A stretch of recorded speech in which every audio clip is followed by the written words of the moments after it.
Depremlerin olduğu bölgeye baktığımız zaman 11 ilimiz ve iki ülke etkilendi o depremlerden. Ciddi kayıplar yaşadık. Ancak benzer bir tablo Marmara'da olursa en az 10 katı, her acının da 10 katı, ekonomik boyutunun da 10 katı daha büyük bir keşmekeşle karşı karşıya kalacağız. Bunu çok iyi öğrenmemiz lazım. İvedilikle Marmara bölgesini bir bütün olarak düşünülmeli. Marmara bölgesi sadece İstanbul'dan ibaret değil.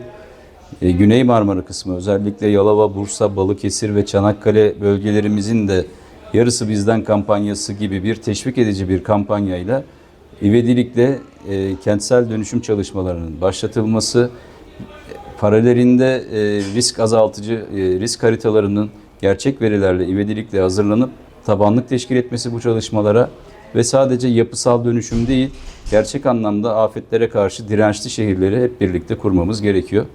Bununla alakalı yapılan adımlar var.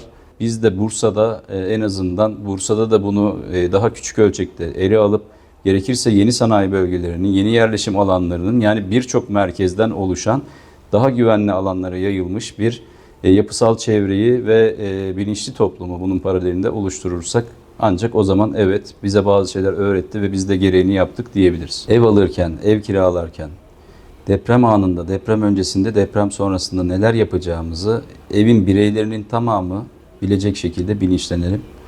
Arz talep dengesi oluşturalım. Güvenli yapı, güvenli konut, güvenli bölgeyi öncelersek önümüzdeki süreçte yapılacak olan yapılar güvenli bölgede ve güvenli yapılar şeklinde gelişecektir. Bu anlamda vatandaşlara bunu söylemek isterim. Ama vatandaşlarımızın kesinlikle bilinçlenmesi gerekiyor. Sosyal medyada harcanılan zamanın 1/10'ını bu tip işlerle alakalı eğitici videolar, yayınlar üzerinde geçirseler zaten gerçek anlamda bunu sağlamış oluruz. Envanteri Bursa'da iyi mi? Değil. Fay merkezden geçiyor biliyorsunuz. Doğu-batı uzanımlı bir lineer bir şehirleşme var. Yine doğu-batı uzanımlı bir fay hattımız var Bursa'nın merkezinden geçen. Diğer kuzeydeki ilçelerimize bakınca İznik, Gemlik, işte Mudanya devam eden, hatta Orhan Gazi'nin bir kısmı yine fay hatlarının üzerinde yerleşmiş ve suya da uygun yumuşak zeminler üzerinde ovalara yerleşimimiz çok fazla. Bu gözle baktığınız zaman yapınız sağlam olabilir ama zemininizde sıkıntı var, sıvılaşma bölgelerimiz var. Burada zemin iyileştirmesi yapmadığınız zaman dünyanın en sağlam binasında yapsanız yine depremde hasar görecektir, kayıplara neden olacaktır. Bunların ivedilikle yani giderilmesi gerekiyor. Bursa'da iyi değiliz.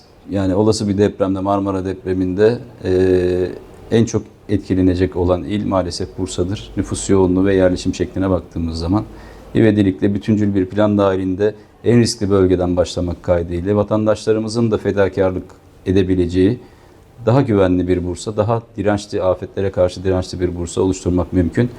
Ama hep birlikte hareket edersek.